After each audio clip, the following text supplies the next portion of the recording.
Halo, Ya, oke. alhamdulillah. Mas Adit ini Assalamualaikum. materi Ya, Kak. sendiri atau tanya jawab ya, kayak talk show. Mulai dari 16.43 ini, Kak, Ya. sampai nanti 17.00, Mhm. kita itu sedikit sharing ilmu tentang peran generasi milenial Ya, ya. terhadap negeri. Lalu 17.00 sampai 17.30, Ya. lalu kita akan tanya jawabnya, Kak. Sesi tanya jawabnya. Sudah ada Tanya jawab dengan 15 pertanyaan untuk tanya diskusi, jawab Kak. dengan peserta ya berarti ya. Iya. Oke, berarti ini Sebentar. aku nyampain materi sendiri dulu ya, nggak ada tektokan dengan moderator ya. Begitu. Oke, teman-teman boleh minta tolong di mute dulu ya, biar kita lebih seksama ya, biar lebih santai juga. Teman-teman minta tolong kerjasamanya di mute. Oke. Bismillahirrahmanirrahim. Assalamualaikum warahmatullahi wabarakatuh. Lagi ya, teman-teman. Nama gue Ida Mansur. Biasanya gue lebih dikenal sebagai motivator, penulis, pengusaha muda juga gitu ya. Apapun lah kalian pengen manggil gue gitu. Again ya teman-teman minta tolong di mute ya biar teman-teman yang lain lebih lebih konsentrasi. Jadi yang belum di mute boleh tolong di mute. Oke, thank you. Ya.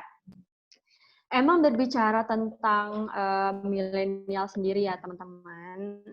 Gue senang banget sih ngomongin tentang ini. Kenapa? Karena anak-anak muda Indonesia tuh sebenarnya cuma butuh satu, disemangatin, itu aja. Cuma butuh satu, disemangatin, dikasih tahu gitu ya bahwa yes, you can do it gitu loh. Iya, lo bener-bener bisa ngelakuin ini, iya lo hebat, iya lo mampu, ya selalu berusaha gitu ya. Sebenarnya anak-anak muda tuh cuma butuh disemangatin, kemudian dibersamai, kemudian dibarengin, ditemenin, itu aja sebenarnya yang menjadi pondasi dasar supaya kita tuh bisa eskalasi lebih cepat lagi gitu kan. Mungkin kita punya teman-teman di sekitar kita yang sedang butuh dukungan, kemudian pengen didukung, oke? Teman-teman di sekitar kita ada yang butuh bantuan, kemudian kita bantu gitu ya.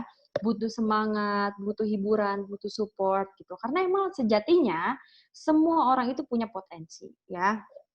Semua orang itu punya potensi.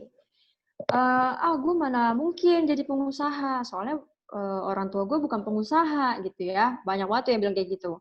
Gue mana mungkin bisa jadi pengajar, orang tua gue bukan guru gitu. Gue mana mungkin bisa jadi Kapolda gitu kan. Orang tua gue bukan jenderal gitu. Gue mana mungkin bisa jadi presiden gitu kan. Orang tua gue bukan petinggi negara, bukan orang penting. Banyak banget orang yang mengaitkan potensi ya dengan hal-hal seperti itu. Padahal itu adalah hal yang berbeda. Ya, semua orang yang saat ini adalah seseorang gitu yang kita kenal sebagai orang besar, orang yang punya nama, orang hebat, juga dimulai dari bukan siapa-siapa.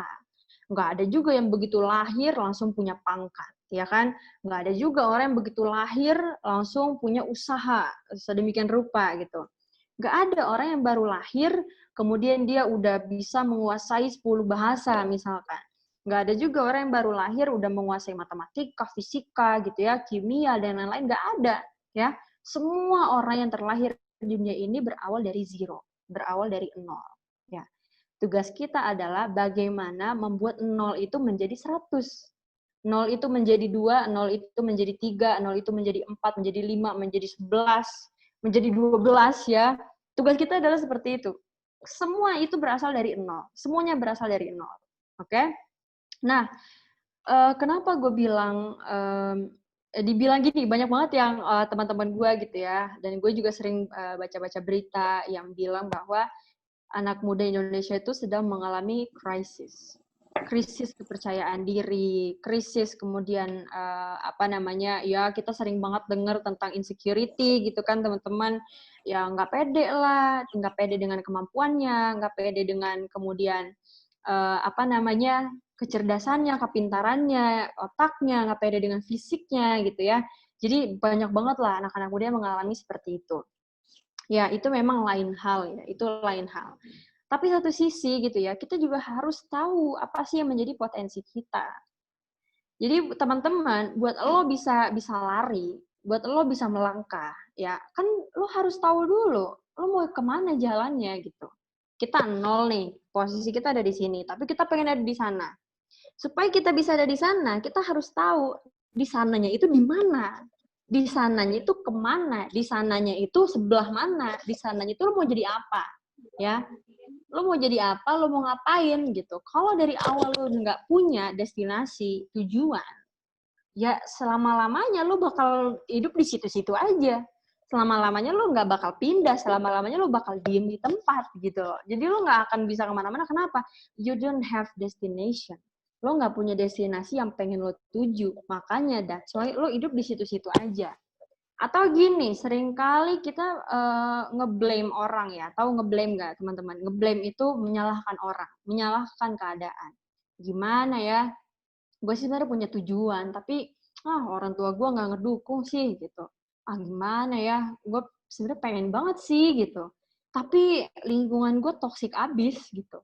Gimana ya? Gue sih pengen tapi gini. Kebanyakan tapi, dan cenderung menyalahi orang. Padahal tahu nggak sih teman-teman, sebenarnya ya nggak ada yang bisa menghalangi kita dari melakukan sesuatu.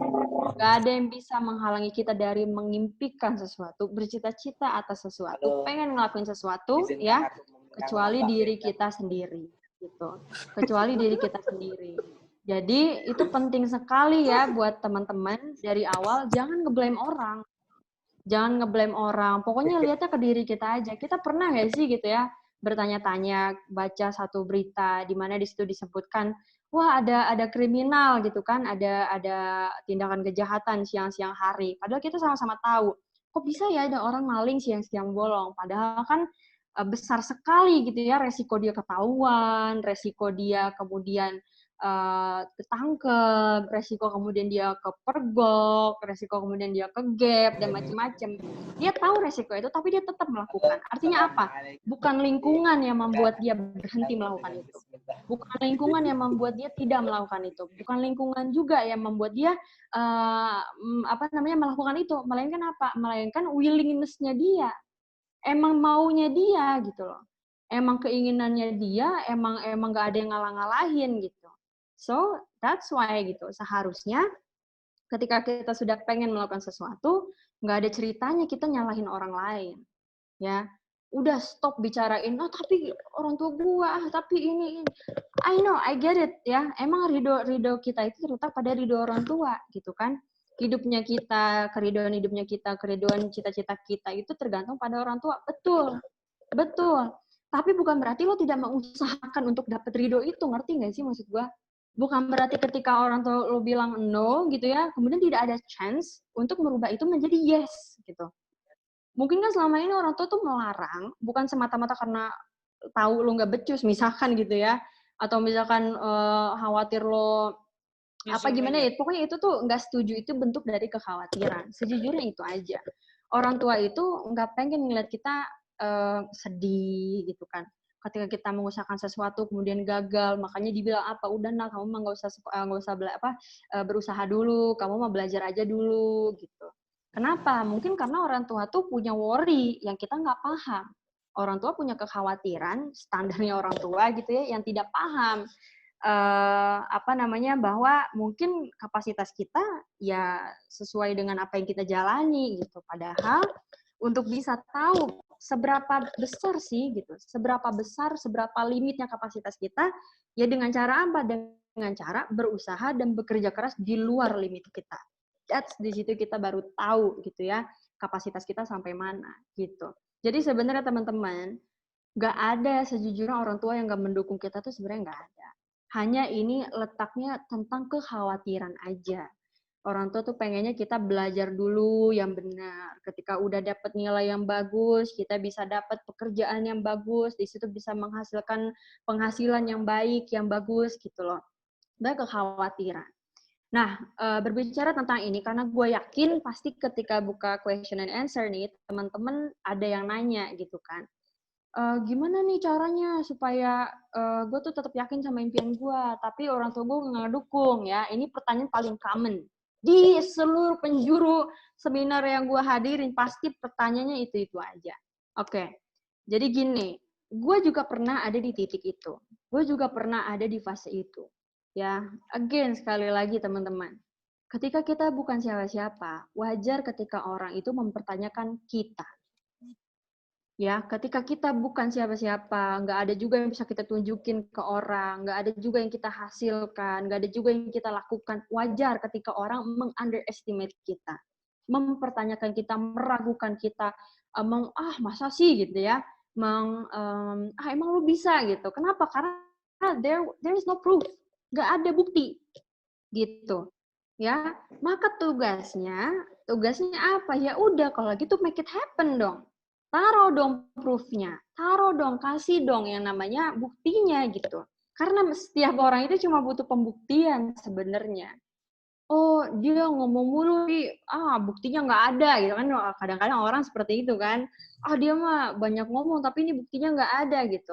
Maka apa yang terjadi ketika gue pada saat itu ada di fase tidak disupport gitu ya. Kadang-kadang kan kita mengharapkan support terbaik itu dari inner circle kita kan. Dari orang terdekat kita, dari orang paling sayang dan yang paling kita cintai. Tapi nyatanya di luar sana banyak orang yang kita sayang, orang yang kita cintai, orang yang paling dekat justru yang nggak mendukung kita gitu kan. Kalau seperti itu gimana Wir gitu kan? Ya udah fokusnya ke diri kita aja ya. Ketika kita tidak bisa menggantungkan diri kita sama orang dan emang nggak boleh harusnya, ya udah gantungkan diri kita pada diri kita sendiri. Be your own support system gitu loh. Jadilah support system buat diri lo sendiri, nggak usah bergantung sama orang. Kenapa? Kalau lo bergantung sama orang, gue sih baru jalan kalau dia jalan. Gue sih baru jalan kalau menurut dia waktunya gue jalan. Ya, masalah gini bro, orang itu nggak pernah tahu kapasitas kita tuh di mana tuh nggak pernah tahu. Kenapa? Karena dia bukan kita. Dan kita juga bukan dia gitu. Oke? Sedikit banyak yang tahu, iya, tapi apakah betul-betul tahu? Enggak, gitu loh. Maka yang gue lakukan pada saat itu apa? Gue belajar, gue berusaha untuk membuktikan kepada orang tua gue gitu ya, bahwa yes, I can be someone. Ya, gue bisa jadi seseorang, iya, gue bisa masukkan sesuatu. Dengan cara apa? Ya, gue berusaha gitu. Di samping itu juga, gue berdoa, ya. Ya pastinya kita harus balance kan antara mengimbangi gitu kan mana usaha yang benar-benar ngelakuin sesuatu dibarengi sama doa. Karena kita tanpa Tuhan juga bukan siapa-siapa gitu. Jadi penting banget yang namanya berdoa. Ya Allah jadiin saya ini, ya Allah saya pengen ini, saya pengen bikin ini, saya pengen begini-begini, itu penting banget. Dan I do it every day. Gue ngelakuin itu tiap hari. Benar-benar tiap hari gue utarain semuanya yang gue pengen tuh apa, bahkan gue tulis di kertas gue pengennya apa yang pengen gue dapet di dalam kehidupan ini. Jadi bukan hanya soal cita-cita, bukan hanya soal perkara lu mau jadi siapa nantinya, bukan, tapi apa yang lu pengen dapetin dan apa tujuan hidup lo ya. So it's very simple ya, buat tahu gitu ya kapan sih limit lo, sampai mana limit lo, mau dibawa kemana hidup lo. Itu cuma satu, tentukan tujuannya. Where are you going? Lo mau pergi kemana?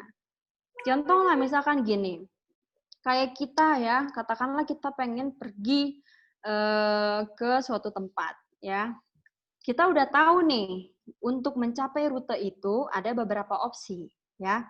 Either itu naik pesawat, naik kereta, atau naik mobil, oke, atau naik motor. Tiap kendaraan punya trek jalan yang berbeda-beda, paham nggak? Ya, nggak mungkin lu naik mobil tapi jalannya di langit, nggak mungkin kan? Kalau lu naik pesawat baru lu terbang di langit, ya. Lu bawa motor, nggak mungkin lu masuk ke tol ya kan? Yang bisa masuk tol itu cuma mobil. Maka dari awal tentukan rute lu kemana dan lu mau pakai apa kendaraannya, gitu. Gue dari awal udah ngeset nih, oke, gue sih nggak mau ya. Gue pengen sekolah di luar negeri, ya. Orang lain ngambil rute beasiswa. Mereka belajar mati-matian. Tentu ya, gue sangat appreciate teman-teman yang belajar mati-matian kemudian dapat beasiswa. It's a very good thing ya, bagus banget. Tapi menurut gue, I wanna be different. Gue pengen beda. Gue pengen pakai track yang lain. Gue pengen pakai jalur yang lain, gitu. Gue pengen pakai dan melewati lajur yang lain juga. Nah, supaya bisa beda, maka kendaraannya harus beda. Akhirnya apa? Gue milih trek jalur ngapal Quran. Di saat waktu itu belum rame-ramenya orang ngapal Quran dan nggak kebayang juga bahwa ketika lu bisa apal sekian lu dapat beasiswa. Dulu mah nggak ada bahasan kayak begitu.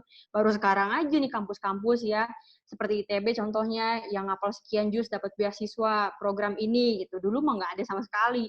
Tapi dari SD gue udah niat nih, gue pengen nih cita-cita sekolah di luar negeri dan gue pengen ngambil track lewat jalur Quran. Ya, tentu nggak bisa disamain ceritanya. Kenapa? Seperti yang gue bilang tadi, beda kendaraan, beda jalan. Ya, beda kendaraan, beda jalan. Dan setiap jalan juga punya kerikil yang beda, punya rintangan yang beda.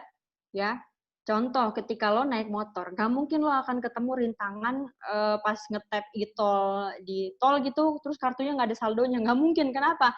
Karena motor lo nggak pernah lewat tol. Oke? Nggak pernah lewat tol gitu. Atau misalkan ketika lo naik mobil, ya nggak mungkin ketika hujan-hujanan lo harus nepi, neduh. Kenapa? Karena lo di mobil, kan lo bukan naik motor gitu. Jadi dari awal udah ditentuin nih kendaraannya apa. Mau pakai jalur apa. Ya, mau naik apa. Oke, remember beda kendaraan, ya, beda jalan. Dan juga apa? Beda masalahnya, beda tantangannya. So anyways, bukan berarti ketika kita milih jalan tercepat, jalan tersingkat, jalan termudah itu nggak ada nggak ada ujiannya. Pasti semua jalan tuh ada ujiannya. Cuma kan emang beragam, ya. Kita balik lagi ke soal dukung dan gak ngedukung. Emang pada saat itu gue sempet desperate ya. Kenapa? Karena gue sampai dibilang gini sama nyokap gue. Karena gue milih untuk keluar dari sekolah, untuk walk out dari sekolah, buat fokus ngafal Quran. Orang tua gue pada saat itu kurang setuju. Terutama nyokap gue. Ya, jadi nyokap gue tuh sangat-sangat concern sama pendidikan. Bahkan sampai bilang gini, udah pokoknya kamu tuh anaknya papa gitu. Maksudnya pendidikan gue full diserahin ke bokap gue dan nyokap gue gak mau ikut campur. Jujur itu bikin gue sedih sih. Kayak oh I should do something gini, gue harus ngelakuin sesuatu untuk membuktikan ke orang lain. Tapi I just realized ya sekarang, salah banget ketika kita melakukan sesuatu karena pengen dilihat sama orang. Kenapa? Karena kepuasan kita akan tergantung bagaimana kepuasan orang itu. Dan kita nggak akan pernah ngerasa happy. Kenapa? Karena kita baru happy ketika dia happy. Kita baru puas ketika dia puas. Kita baru senang ketika dia senang. Mau sampai kapan lo mengejar kebahagiaan yang kayak begitu? Nggak bakal ketemu ceritanya. Jadi, dulu tuh gue fokusnya ke situ. Bagaimana caranya nyenengin orang. Bagaimana caranya mensatisfy orang, ya kan? Bikin orang puas, bikin orang seneng, bikin orang gembira. Dan harus seringkali mengorbankan diri gue sendiri. Dalam artian ya, korbannya bukan karena korban fisik apa, tapi lebih ke mental health-nya gitu ya. Ketika gue dikasih tantangan, gue selalu mengatakan iya, padahal gue belum tahu rintangannya seperti apa. Akhirnya apa? Gue jadi sedih sendiri, jadi ngerasa terpuruk sendiri. But it's okay gitu. Nah dari situlah gue akhirnya berusaha gitu untuk membuktikan sekeras mungkin. Gue pengen nih membuktikan ke nyokap gue terutama ya, karena nyokap gue yang emang waktu itu bener-bener gue kejar untuk dapetin ridhonya beliau gitu kan. Gue bikin prestasi ini masih belum dilihat, gue begini masih belum dilihat. Akhirnya apa? Udah mah kita ngerasa capek, nggak dilihat gitu ya, kan sedih banget rasanya gitu. Tapi gue yakin sih, nggak ada orang tua yang nggak mendoakan anaknya gitu. Mungkin di depan kalian kelihatannya kayak keras, nggak peduli, tapi gue yakin sih, deep down pasti orang tua kalian tuh ngedoain kalian. Deep down tanpa pengetahuan kalian. Dan I always knew that gitu. Gue selalu tahu itu. So anyways guys, pada saat itu ya, detik-detik terakhir nih, udah jam 5:01 sekarang, akhirnya gue berhasil membuktikan sesuatu. Gue lahir lah nih, buku pertama lahir, buku kedua lahir, ketiga, keempat, kelima, dan bahkan keenam gitu ya, sampai akhirnya gue berhasil bikin bangun ini, bangun itu, punya ini, punya itu. Itu semua berawal dari, memang perjuangan gitu ya. Dan semua orang itu butuh yang namanya penolakan, butuh yang namanya rasa diremehin orang, masa sih, emang iya, butuh banget. Kenapa? Kita jadi terbangun gitu loh. Berarti gue harus jadi seseorang nih, Tapi ingat ya, dahulukan kebahagiaan kita sebelum kebahagiaan orang lain. Ya, tentu ya di luar orang tua ya, kita tentu harus menghormati orang tua, tapi jangan sampai mengorbankan kebahagiaan kita gitu loh. Bokap gue sering banget berpesan sama gue, ya don't let other people ruin your happiness, even if it's yourself gitu. Jangan pernah membiarkan orang merusak kebahagiaan kamu, meskipun itu kamu sendiri. Jadi kita harus selalu happy gitu, selalu enjoy dalam menghadapi situasi gitu ya teman-teman. Jadi balik lagi tuh di awal ya, memang orang itu butuh yang namanya dibangunin dulu supaya bisa jadi orang. So, untuk penutup ini sebelum kita mulai ke sesi tanya jawab ya, gue harap sih ya teman-teman, kita udah nggak perlu lagi nunggu kapan waktu yang tepat untuk mulai. Karena nggak pernah ada waktu yang tepat untuk mulai. Ya, waktu yang tepat itu kapan? Ya sekarang gitu. Jadi PR-nya teman-teman sekarang adalah pikirkan apa yang menjadi tujuan kalian, apa yang menjadi impian kalian, terus tentukan mau pakai jalur yang mana. Dan jangan lupa selalu dibawa ke dalam doa. Oke, mungkin itu aja untuk materi singkatnya. Sekarang kita masuk ke sesi tanya jawab ya, Mas Adit ya. Halo Mas Adit, masih di mute ya? Oke, siap. Oke. Baik, lanjut tanya jawab. Jawab singkat. Ya.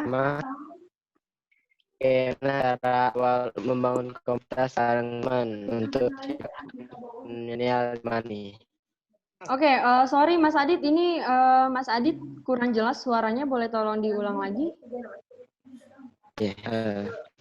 Bagaimana cara awal untuk membangun komunitas teman untuk ciptakan wait. Oke, ini suaranya kurang jelas. Bayo boleh tolong kirimin ke sini tadi pertanyaannya? Oke. Tadi pertanyaannya udah dikirim ke ini kan ya, ke Aspriku ya, biar aku jawab dari sini deh. Karena kalau kita ngandelin sinyal kurang ini sih. Oke. Pertanyaannya, bagaimana cara awal untuk membangun komunitas bareng teman untuk menciptakan peran milenial zaman ini? Itu pertanyaannya ya. Oke. Cara awal untuk membangun komunitas bareng teman. Pertama, kita harus tahu dulu ya, komunitas seperti apa yang pengen kita bangun. Oke. Ada yang komunitas berbagi, tujuannya apa? Oh, tujuannya karena kita pengen banyak nolongin orang. Jadi pertama tentukan lagi, ini balik lagi emang harus punya tujuan emang. Tujuan kita bangun komunitas itu apa, targetnya untuk siapa, dan kumpulin orang-orang yang punya niat, visi, misi yang serupa. Kita kumpulin, oh mana nih teman-teman yang punya jiwa sosial, mana teman-teman yang suka bagi-bagi. Maka dari situ barulah kita kumpul, geng bagi-bagi misalkan. Setelah kemudian komunitas bagi-bagi gitu. Jadi harus tahu tujuannya apa, manfaatnya apa, dan goals-nya apa. Oke, yang kedua, cara yang paling tepat menurut Kak Wilda menghadapi keadaan sekarang untuk kaum milenial mengenal dunia. Ya.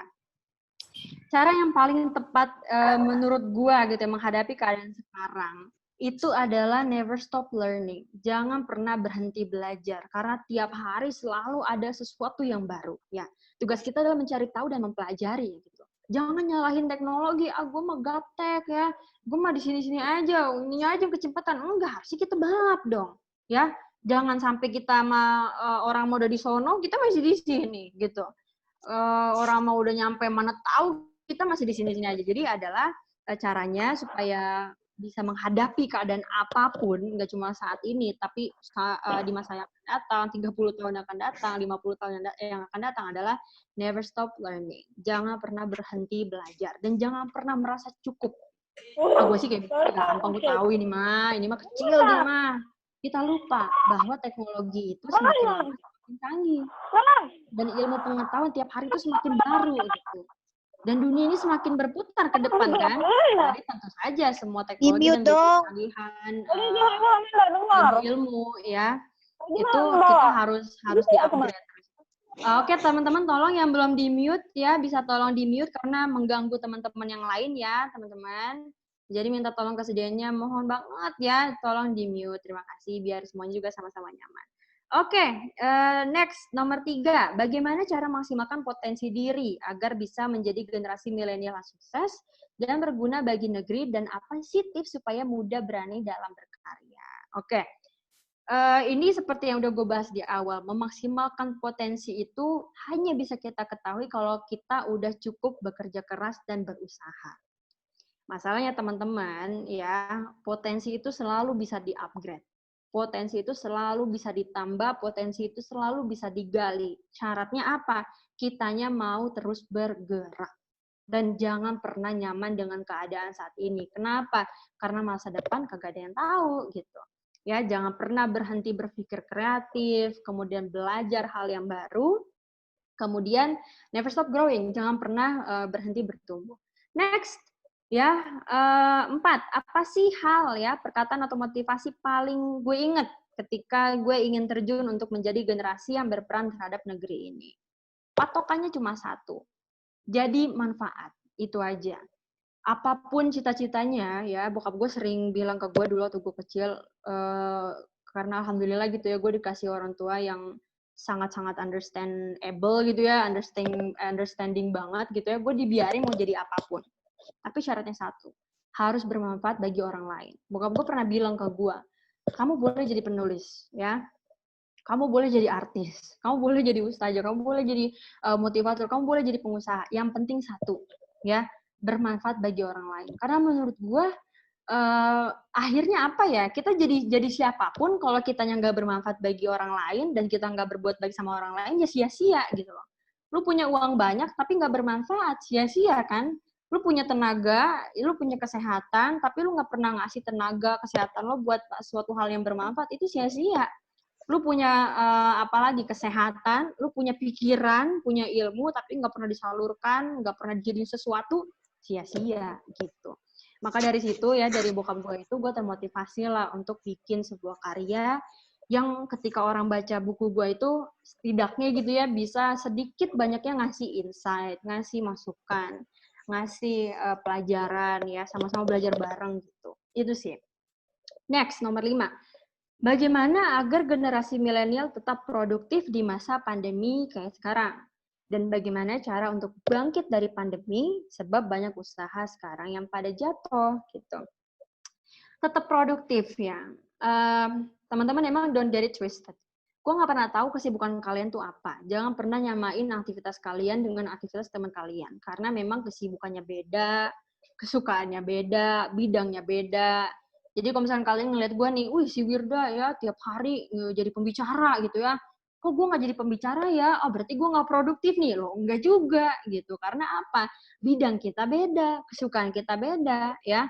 Mungkin emang gue jadi pembicara, ya oke. Tapi lu tuh jadi orang lain gitu. Gue mungkin akan ngeliat ke lu juga hal yang sama. Wih, si dia kok begini ya, tapi gue nggak begini ya. Jadi kalau kita selalu ngeliat ke orang ya, kita akan ngerasa kecil terus gitu. Jadi balik lagi ya teman-teman, memang kita harus jadi support system untuk diri kita sendiri. Jangan bergantung sama orang lain gitu. Supaya kita bisa bangkit lagi, apa? Ingat lagi motivasi kita, tujuan awal kita tuh apa? Untuk mencapai titik yang ada di sana. Dan percaya setiap badai itu pasti akan berlalu. Dan cerita keluh kesah saat ini, ya, ketika lusa, ketika tahun depan ya akan menjadi catatan doang, akan menjadi history doang gitu. Tapi don't worry about that. Oke, nomor 6.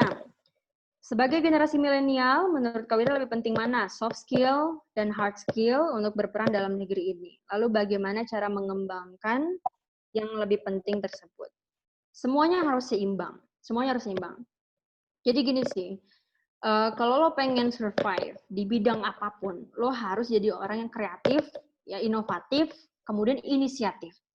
Gue menemukan banyak banget orang-orang cerdas di dunia ini ya, di sekitar gue, apalagi dengan ide-ide gilanya, dengan kadang-kadang cuma sepik-sepik ngomong, sebenarnya gue tuh punya ide gini, tapi mereka nggak pernah nyampe tahap ngelakuin sesuatu. Ide itu busuk, nggak jadi apa-apa. Saat ini lo punya ide itu, mungkin ide itu ketika lo bikin saat ini bakal pecah telur, tapi 2 tahun kemudian itu bakal ketinggalan zaman banget gitu. Makanya kan gue bilang selalu upgrade ilmu pengetahuan dan mulai ngelakuin sesuatu gitu teman-teman. Jadi memang yang dibutuhkan itu adalah action. Bodoh amat lo mau punya soft skill kayak hard skill kayak kalau lo nggak pernah action, mati aja lo ke laut ya. Setuju? Bagaimana caranya agar kita nggak mudah nyerah dan tetap istiqomah berdagang, ya kan? Dan yakin pasti ada yang beli. Percaya aja bahwa rezeki udah diatur sama Tuhan. Ya, ada yang dagang, ya berarti ada yang beli, gitu loh. Ada yang jual, berarti ada yang beli juga, gitu. Jadi percaya bahwa semua itu udah diatur sama Allah. Dan kita bukannya nggak boleh lo minta porsi rezeki tambahan. Boleh banget, ya. Jadi, caranya dengan apa? Ya doa aja, ya Allah saya udah dagang nih. Tapi kok belum ada yang beli ya. tolong dong lo datangin customer gitu. Namanya doa juga nggak apa-apa, sah-sah aja. Oke, next 8. Berdasarkan pengalaman, apa sih tantangan utama yang dihadapi oleh para pemuda generasi milenial pada saat ini? Cukup simpel, tantangannya adalah pikiran sendiri. Pikiran sendiri. Kita sering banget perang sama pikiran sendiri. Ya, ngaku aja deh lo. Selalu ngerasa nggak mampu, selalu ngerasa nggak becus, selalu ngerasa nggak worth it, selalu ngerasa, gue tuh bisanya apa sih gitu ya. Jadi musuh utama kita kadang-kadang adalah pola pikiran kita. Maka kita harus menjadikan musuh itu menjadi kawan, musuh itu menjadi sahabat dengan apa? Dengan cara negative thought ya. Namanya negative thinking itu negative thoughts. Itu kita ubah menjadi positive thinking, positive thoughts. Negative spelling, negative words, kata-kata yang negatif kita ubah menjadi positive words, menjadi positive spelling. Simple. Oke, kayak gitu. Apalagi nih, 9. Ini panjang banget pertanyaannya, lebih ke ada 15. Oke, kita langsung babat habis aja ya, teman-teman. Oke, next. Oke. 9. Berdasarkan pengalaman tersebut, Kak Wira sendiri sebagai generasi muda bagaimana melihat kondisi keberagaman Indonesia saat ini di kalangan milenial? Kita tergantung gini ya, kalau kita pakai mata kita untuk melihat hal yang buruk, apapun menjadi buruk. Kalau kita terbiasa menggunakan telinga kita ini untuk mendengar hal yang buruk, semua bakal terdengar buruk. Kalau kita terbiasa pakai mulut ini untuk bicara yang buruk tentang orang lain atau misalkan tentang diri kita sendiri, semuanya dan selamanya yang keluar dari sini akan menjadi buruk-buruk aja gitu. So, ini it depends on how you see the world. Bagaimana lo melihat dunia, bagaimana lo melihat orang. Gua sih tetap positive thinking ya, karena generasi milenial di Indonesia ini udah banyak banget yang luar biasa brilian gitu ya. Dan gue yakin ya masa depan Indonesia ada di tangan-tangan milenial. Oke, kemudian ya, jadi satu lagi sih, beda sudut pandang, beda cara lihat, beda hasil gitu ya, dan beda persepsi, beda hasil juga. Jadi kalau bisa sih ngelihat ke hal-hal yang kayak gitu, positive thinking aja. Oke, 10. Apa motivasi gua gitu ya, dan apa aja tips dan trik menjadi perempuan muda yang sukses dalam usaha sejak masih usia muda. Oke, terus bagaimana cara gue bisa bersaing dengan mereka yang memiliki daya saing yang luar biasa. Gini sih, wajar ya ketika kita tuh bukan sesuatu dengan mata kita, ngerasa kurang kompeten, ngerasa kurang bagus, ngerasa kurang sempurna, ngerasa kurang pas, ngerasa kurang klop, ngerasa kurang cakep. Ya berarti kita tambahin aja lagi belajarnya, tambahin aja lagi perbaikan-perbaikannya gitu. Nggak usah banyak ngeliat ke orang lah menurut gua gitu. Lagi-lagi ya, kadang-kadang terlalu banyak ngeliat ke orang juga, kemudian membandingkan orang itu dengan diri kita. Ingat, karena tiap orang itu masing-masing potensinya beda, jangan disamain. Gue bisanya begini, belum tentu gue bisa ngelakuin hal yang kalian lakukan gitu. Jadi lebih kesadar aja potensinya tuh apa, kemudian kembangin aja di situ. Seperti itu. Dan kalau soal kesuksesan sendiri sih menurut gue ini lebih ke willing ya, lagi-lagi lebih ke kemauan kita untuk berusaha gitu. Karena nggak bohong teman-teman, hukum duniawi itu tetap ada. Siapa yang berusaha, dia yang bisa. Siapa yang keras, dia yang berhasil. Siapa yang belajar, dia yang pintar. Jadi it's always gimana cara generasi dan membentuk individu kompeten gitu ya untuk membangun negeri. Sedangkan di saat ini kita dihadapkan dengan kondisi generasi muda ya dengan mental illness gitu karena banyak tekanan masalah, insecure lah, apalah gitu ya, sering banding-bandingin gitu ya, body shaming gitu dan banyak yang nggak percaya diri akan kemampuan serta harapannya. Ini yang gue bilang lagi-lagi, kebanyakan ngeliat ke orang lain itu penyakit. Pokoknya gue sih selalu percaya kita dilahirkan dengan potensinya masing-masing gitu loh. Yakin aja. Tugas kita adalah menemukan potensi itu, unlock your potential, kemudian kita upgrade our potential. Semua orang tuh udah punya skill dan gue yakin ya, mohon maaf nih, sebego-begonya orang yang nggak tahu, nggak ngerti mau ngapain, dia pasti tahu dia tuh bisanya apa. Yakin gue, yakin. Gue tahu sih kemampuan gue apa, tapi aduh gitu, kebanyakan mikir lagi gitu ya. Jadi gimana caranya? Stop thinking about negatif gitu ya. stop mikir yang negatif, and start doing. Oke, gitu aja. Oke, next yang ke-12. Ya. Aku mau tanya, gimana menurut Kak Wirda biar aku bisa jadi ibu muda? Wow, ibu muda yang milenial, serta bisa mendidik anak agar menjadi generasi milenial tetap taat syariat. Sorry. Yang ini gue belum bisa jawab karena gue pribadi bukan ibu ya, belum menjadi ibu ya. Tapi gue yakin masih banyak contoh-contoh yang hebat, ibu muda yang hebat di luar sana. Contohnya mungkin Ustazah Oki Setiana Dewi. Jadi mungkin mbaknya bisa belajar sama beliau.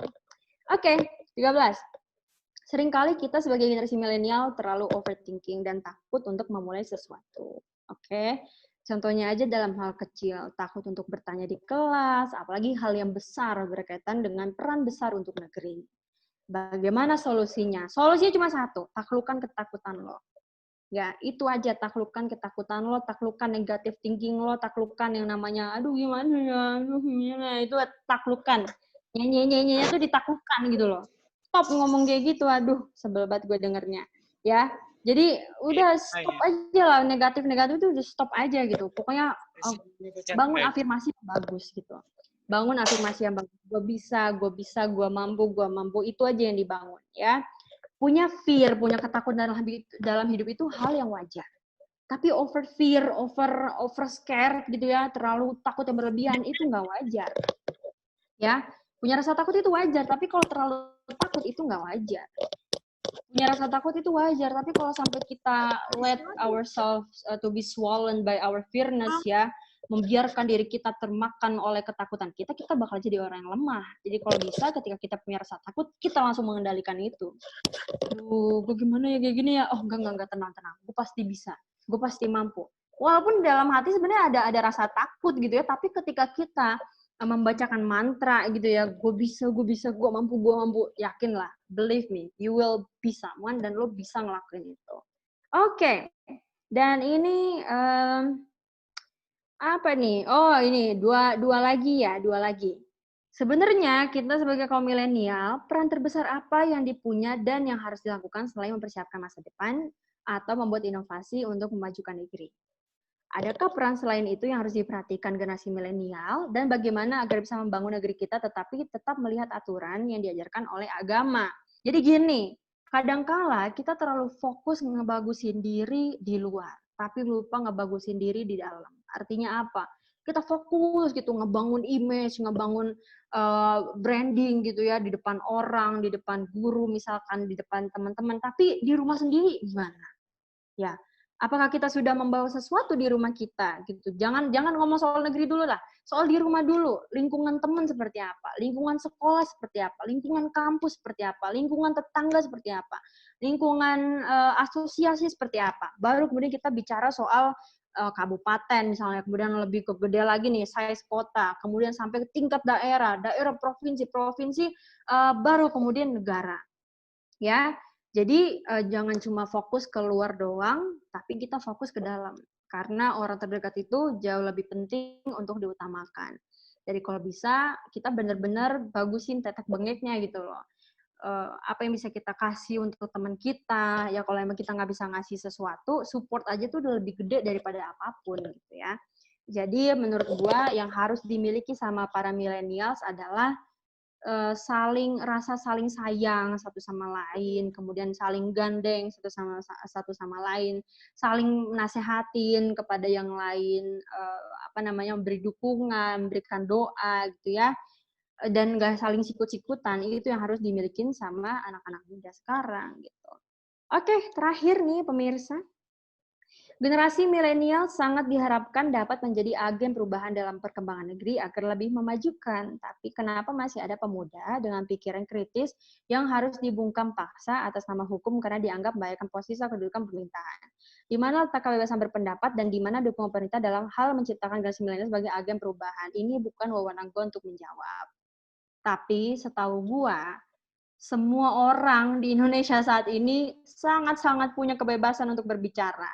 Contohnya apa? Lu lihat aja tuh komen-komen di IG, ya. Lu lihat aja komen-komen di IG. Orang bebas kok berkomentar apapun. Ini balik lagi bagaimana cara kita memandang. Kalau kita mandang pemimpin itu menjadi pemimpin yang menyeramkan, selamanya kita akan selalu dihantui dengan serem gitu loh. Kalau kita ngeliat orang bawanya jahat aja, apapun yang dia lakukan, even itu kebaikan, kita akan melihat itu sebagai kejahatan. Jadi teman-teman kalau menurut gue mah udah ilangin aja rasa benci, rasa dengki ngeliat orang tuh udahlah gitu loh. Udah selalu lihat positifnya tuh apa, ya. Lagi-lagi gitu ya. Mata kita tuh tergantung mau dipakai kemana gitu. Mau dipakai lihat yang mana, lihat kebaikan atau lihat kejelekan. Kalau lihatnya jelek, selamanya bakal jelek gitu loh. Kalau lihatnya baik, ya selamanya akan baik gitu. Ada loh orang di dunia ini yang orangnya tuh sejahat apapun, tapi udahlah. Dia pasti gini kok. Banyak banget orang-orang seperti itu. Yang legowo gitu ya, yang tetap bisa melihat kebaikan orang walaupun orang itu jahat. Ya. Dan sebaliknya, ada orang itu baik banget padahal, tapi baunya jahat aja tuh orang kalau dilihat gitu ya. Jadi balik lagi, it's how the way we see. Oke, mungkin itu aja teman-teman. Terima kasih banyak atas waktunya. Thank you so much. Mudah-mudahan bermanfaat. Mohon maaf kalau misalnya ada kata-kata yang salah dan bila Zoom ini kurang berkenan gimana. Makasih banyak. Gue izin pamit undur diri dulu. Assalamualaikum warahmatullahi wabarakatuh. Terima kasih, Kak. Waalaikumsalam warahmatullahi wabarakatuh. Makasih Kak Wirda. Terima kasih banyak. Waalaikumsalam warahmatullahi wabarakatuh. Terima kasih kepada Kak Wirda Mansur. Terima kasih Kak. Insyaallah apa yang disampaikan bermanfaat, jadikan motivasi untuk kita. Halo, jelas ya Kak? Jelas. Barakallah, amin. Barakallah. Oke. Terima kasih Kak Wirda Mansur, terima kasih semuanya. Semoga apa yang disampaikan oleh Kak Wirda bermanfaat untuk kita, jadikan motivasi ke depannya. Amin. Dari kami panitia Vigos Venera Event, sebesar-besarnya kepada Kak Wirda Mansur dan kepada juga teman-teman yang hadir serta pada sore hari ini. Bila ada kata-kata yang salah, kata-kata maupun sikap kami yang kurang berkenan di hati, mohon maaf dari kami sebagai panitia, sama Ana sebagai MC pembawa acara. Untuk teman-teman saksikan event-event Vigos Venera selanjutnya, insya Allah akan ada event-event menarik selanjutnya. Silakan di follow Vigos Venera-nya di IG-nya. Terima kasih Kak. Ya, dari kami panitia undur diri. Assalamualaikum warahmatullahi wabarakatuh. Berkah acara kita pada sore hari ini. Warahmatullahi wabarakatuh. Waalaikumsalam. Berkah acara kita untuk hari ini. Amin.